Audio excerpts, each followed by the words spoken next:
Nuclear fission. देखिए nuclear fission क्या होता है। न्यूक्लियर फिजन एक प्रोसेस होता है जिसमें जो फिसिल न्यूक्लियर है यानी कि U-235 वो टूट जाता है, स्प्लिट हो जाता है जब कोई स्लो मूविंग न्यूट्रॉन उससे टकराता है और इसे ही न्यूक्लियर फिजन बोला जाता है। अब ये जो है स्लो मूविंग न्यूट्रॉन जब स्ट्राइक करता है किसी भी U-235 न्यूक्लियस से तो अलग अलग रिएक्शंस प्रोड्यूस होती हैं। जरूरी नहीं है कि सेम ही रिएक्शन प्रोड्यूस होगी, वो अलग अलग रिएक्शन प्रोड्यूस करते हैं। इसमें क्या होता है, बॉम्बार्डिंग होती है स्लो मूविंग न्यूट्रॉन की वजह से। अब सबसे पहले एक थर्मल न्यूट्रॉन है, मान लीजिए थर्मल न्यूट्रॉन। ये न्यूट्रॉन जाके किसी U-35 से टकराया, U-235 से टकराया। जब ये इससे टकराएगा तो दो चीजें प्रोड्यूस होंगी। एक तो प्रोड्यूस हुई है बेरिलियम यानी 140, बेरिलियम 140 फर्स्ट जो फ्यूजन प्रोडक्ट बना है हमारा, एक बेरिलियम जो प्रोडक्ट बन है। दो है क्रिप्टॉन Kr यानी कि 93, दो प्रोडक्ट, ये फ्यूजन टू दूसरा प्रोडक्ट बना है। यानी कि एक थर्मल न्यूट्रॉन जब U-235 टकराया तो बेरिलियम Ba140 और क्रिप्टॉन 93 प्रोड्यूस हुआ। लेकिन इसके साथ साथ 3 न्यूट्रॉन्स और प्रोड्यूस हो गए। ये जो 3 न्यूट्रॉन्स प्रोड्यूस हुए हैं, ये तीनों न्यूट्रॉन्स फिर से U-235 से टकराएंगे, तीनों अलग अलग, और फिर से Ba-Kr प्रोड्यूस करेंगे और अलग अलग प्रोड्यूस करेंगे और प्रोड्यूस करके फिर से 3 और जनरेट करेंगे। तो ये जो चेन है बहुत ज्यादा लंबी चेन बन जाती है, तो इसकी वजह से बहुत नुकसान भी होता है। तो ये जो प्रोसेस है उसमें क्या क्या होता है देखते हैं। इस प्रोसेस में जैसे कि U-235 है, ठीक है, प्लस एक जो न्यूट्रॉन से टकराएगा 236 और यूरेनियम 236 है 92, तो ये 4 पार्ट्स में स्प्लिट हो सकता है। फर्स्ट में एक तो Ba140 बना ले, क्रिप्टॉन 93 बना ले, जिसके एटॉमिक नंबर है, ऊपर एटॉमिक मास दिया गया है, और 3 न्यूट्रॉन जनरेट कर ले और प्लस एनर्जी जनरेट करे।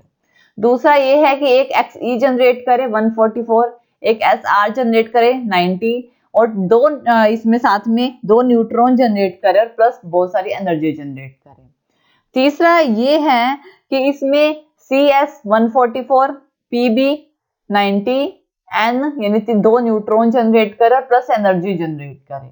नेक्स्ट La139 जिसका एटॉमिक नंबर 57 है, MO42 atomic number 95, 2 neutron generate करे, ठीक है ना, प्लस 7 इलेक्ट्रॉन जनरेट करे और बहुत सारी एनर्जी जनरेट करे। तो ये जरूरी नहीं है कि सिर्फ एक ही रिएक्शन होती है, किससे सिर्फ यही प्रोड्यूस है, कुछ भी प्रोड्यूस हो सकता है, जरूरी नहीं है कि एक ही रिएक्शन होती है, अलग अलग चीजें प्रोड्यूस होती हैं। इसमें जो ऑब्टेन होता है ना, 2 ग्रुप न्यूक्लियर, यानी कि जब एक न्यूट्रॉन एक यूरेनियम से टकराया 235 टकराया तो 2 चीजें प्रोड्यूस हुई, 2 फ्यूजन हुए, 2 प्रोडक्ट बने, एक Ba बना, एक Kr बना। तो इसे 2 पार्ट्स में स्प्लिट किया गया है। एक तो होता है हैवी ग्रुप मास नंबर, यानी एक ग्रुप ऐसा जनरेट होता है जिसका मास भारी होता है, जैसे कि Ba140 है, ठीक है, इसका है 140, यानी ये हैवी ग्रुप जो होगा उसका मास 130 से 149 के बीच में होता है।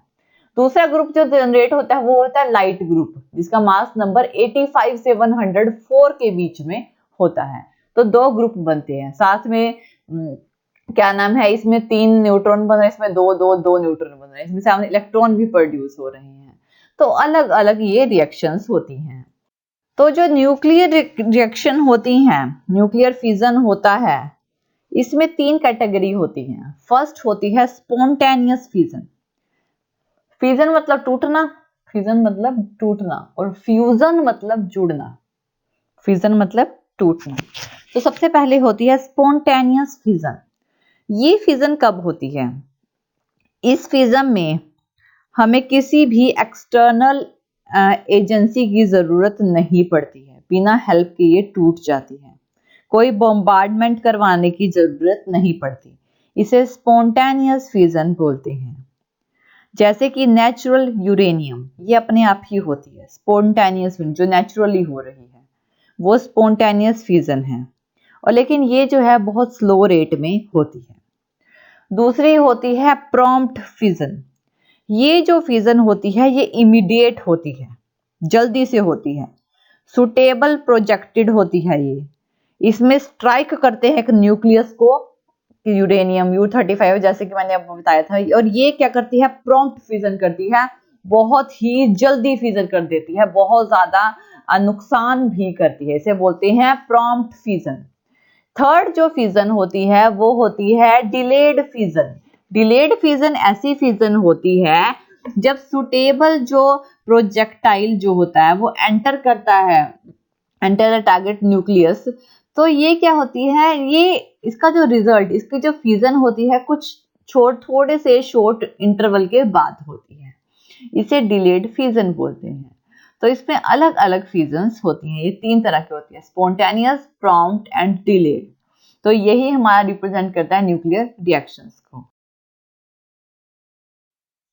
देखिए, न्यूक्लियर फ्यूजन एक प्रोसेस है जिसमें 2 या 2 से ज्यादा हल्के यानी कि लाइटर न्यूक्ली कंबाइन होते हैं, ये है फ्यूजन। फिजन नहीं है, फिजन मतलब टूटना होता है, फ्यूजन मतलब जुड़ना होता है। कंबाइन हो जाते हैं और कंबाइन होके एक हैवी न्यूक्ली बना लेते हैं, एक स्टेबल न्यूक्ली बना लेते हैं और रिलीज करते हैं एनर्जी को, वो होते हैं न्यूक्लियर फ्यूजन। फिजन और फ्यूजन में क्या फर्क है, फिजन होता है टूटना और फ्यूजन होता है जुड़ना। जो मास जो होता है, जो प्रोड्यूस होता है प्रोडक्ट का एक न्यूक्लियर फ्यूजन में, रिएक्शन में, वो लेस होता है रिएक्टेंट्स के कंपैरिजन में, यानी कि डिफरेंस होता है मास में, जो कि जो कन्वर्ट होता है एनर्जी में। तो इसको हम E = mc² से रिप्रेजेंट करते हैं। m, स्मॉल m क्या होता है, मास होता है, तो स्मॉल m = होता है जो मास होता है रिएक्टेंट का माइनस जो मास होता है प्रोडक्ट का, क्योंकि वो सेम नहीं होता। जैसे कि फ्यूजन कैसे होता है, जैसे कि एक हाइड्रोजन, ठीक है, H2 है इसका मास, इसका भी 2 है मास, तो ये H3 बनाएगा, ठीक है, और प्लस H1 जनरेट करेगा और एनर्जी जनरेट करेगा जो कि 4.0 मेगा इलेक्ट्रॉन वोल्ट की होगी। तो फ्यूजन की अलग अलग कंडीशन होती है। सबसे पहली कंडीशन होती है कि जब 2 न्यूक्लियर एक दूसरे के पास आते हैं तो इसमें बहुत strong electrostatic force of repulsion लगती है। रिपल्शन क्यों लगती है, क्योंकि 2 न्यूक्लियर की बात हो रही है, दोनों न्यूक्लियर में प्रोटॉन्स होते हैं, जिसका पॉजिटिव चार्ज होता है, दोनों न्यूक्लियस में पॉजिटिव चार्ज प्रोटॉन्स होती हैं।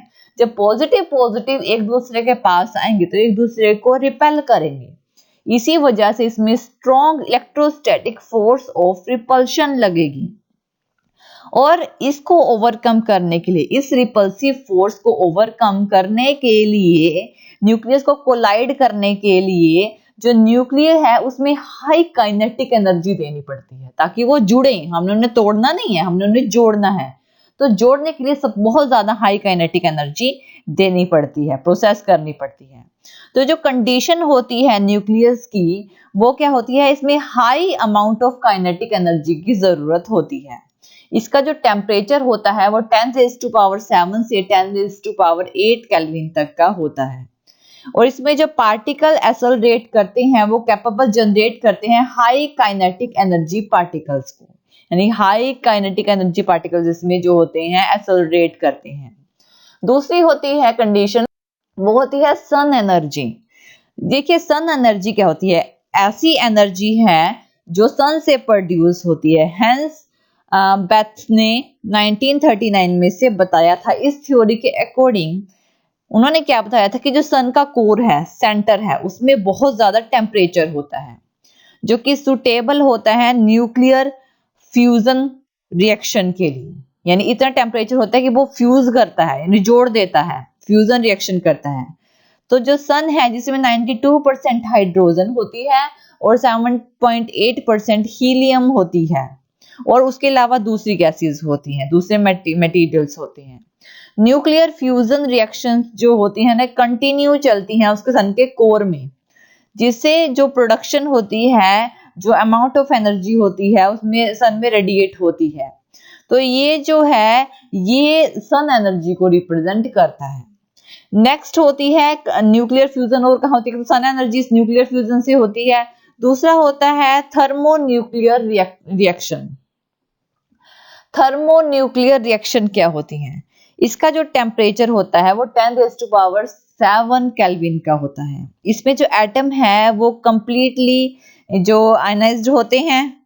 इसमें मिक्सचर होता है इलेक्ट्रॉन का और न्यूक्लियर का, और हाई स्पीड होती है, स्पीड में इनका मिक्सचर होता है, और इस मिक्सचर को प्लाज्मा बोलते हैं। न्यूक्ली क्या होते हैं? फ्यूज करते हैं, इस कंडीशन में मिलते हैं, और इस रिएक्शन को थर्मोन्यूक्लियर रिएक्शन बोला जाता है।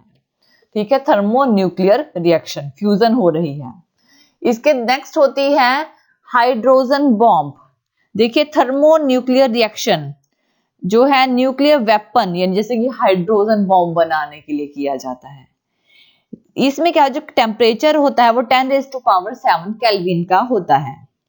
एटॉमिक बॉम्ब जो होते हैं ना, जब उसमें हाइड्रोजन बॉम्ब जब एक्सप्लोड यानी कि फटता है, जो एक्सप्लोड होता है, तो उसमें सबसे पहले उसका कोर एक्सप्लोड होता है। ठीक है ना, कोर में उसकी रिएक्शन होती है, तो ये माइक्रो सेकेंड्स में होती है। ये जो है ये लाइटर न्यूक्ली फ्यूज होते हैं एक दूसरे के साथ। ठीक है, इस एक्सप्लोजन में हाइड्रोजन बॉम्ब में जो लाइटर न्यूक्ली हैं जुड़ते हैं एक दूसरे के साथ। तो हाइड्रोजन बॉम्ब ज्यादा डेंजरस होता है एटॉमिक बॉम्ब के कंपैरिजन में। तो यह हाइड्रोजन बॉम्ब। नेक्स्ट है nuclear fusion reaction. Nuclear fusion reaction कहाँ पे होती है? और देखिए अब इसमें क्या है कि जो थर्मोन्यूक्लियर रिएक्शन होती है, न्यूक्लियर फ्यूजन होती है, उसका यूज इलेक्ट्रिसिटी प्रोड्यूस करने के लिए किया जा सकता है, लेकिन ये बहुत ज्यादा डिफिकल्ट है क्योंकि इसको कंट्रोल करना डिफिकल्ट है। तो अभी भी साइंटिस्ट इसके लिए लगे हुए हैं कि इसको हम कंट्रोल कर सके, लेकिन इसको कंट्रोल करना बहुत ज्यादा मुश्किल है। तो ये क्या है, न्यूक्लियर फ्यूजन से इलेक्ट्रिसिटी जनरेट की जा सकती है, तो लेकिन ये इसको कंट्रोल करना थोड़ा यानी फ्यूज करके, न्यूक्लियर को फ्यूज करके इलेक्ट्रिसिटी जनरेट करना, लेकिन थोड़ा डिफिकल्ट है, इसलिए ये नहीं किया जाता। अब हम देख लेते हैं एडवांटेज ऑफ न्यूक्लियर फ्यूजन। सबसे पहले अलग अलग एडवांटेज होती है न्यूक्लियर फ्यूजन की। सबसे पहली है कि जो एनर्जी रिलीज होती है पर यूनिट मास में न्यूक्लियर फ्यूजन से, ये न्यूक्लियर फ्यूजन के कंपैरिजन में ज्यादा होती है। यानी कि न्यूक्लियर फ्यूजन क्या होता है? न्यूक्लियर का टूटना, और टूट के एक हैवी न्यूक्लियर टूट के दो पार्ट्स में डिवाइड हो जाना, वो होता है फिजन। और दो लाइट पार्ट जो न्यूक्लियर है वो जुड़ के एक बड़ा हैवी पार्ट न्यूक्लियर बना देते हैं, उसे होते हैं फ्यूजन। तो इसमें क्या होता है कि जो एनर्जी रिलीज होती है फ्यूजन में यानी जुड़ने में, वो ज्यादा होती है फ्यूजन के कंपैरिजन में, यानी टूटने के कंपैरिजन में। इसके अलावा एक और चीज है कि न्यूक्लियर फ्यूजन यानी कि जुड़ना जो होता है रिएक्शन का, उसमें रेडियो एक्टिव सब्सटेंस जब वो जुड़ते हैं तो कोई भी रेडियो एक्टिव सब्सटेंस प्रोड्यूस नहीं करते। यानी कि ये बेटर ऑप्शन है न्यूक्लियर फिजन के कंपैरिजन में, क्योंकि न्यूक्लियर फिजन में बहुत सारे रेडियो एक्टिव सब्सटेंस क्रिएट होते हैं, एनवायरनमेंट को खराब करते हैं, लेकिन फ्यूजन में ऐसा नहीं होता है जी, क्योंकि न्यूक्लियर फिजन जो है जनरेट इलेक्ट्रिसिटी को जनरेट करने के लिए यूज किया जाता है, लेकिन फ्यूजन का यूज नहीं किया, जुड़ने का यूज नहीं किया जाता, क्योंकि उसको हैंडल करना थोड़ा मुश्किल होता है। तो ये एडवांटेज है न्यूक्लियर फ्यूजन की न्यूक्लियर फिजन के ऊपर। Thank you for watching this video. और ज्यादा अपडेटिंग वीडियोस के लिए आप हमारे चैनल लर्न एंड ग्रो पर हमें सब्सक्राइब कर सकते हैं। Thank you.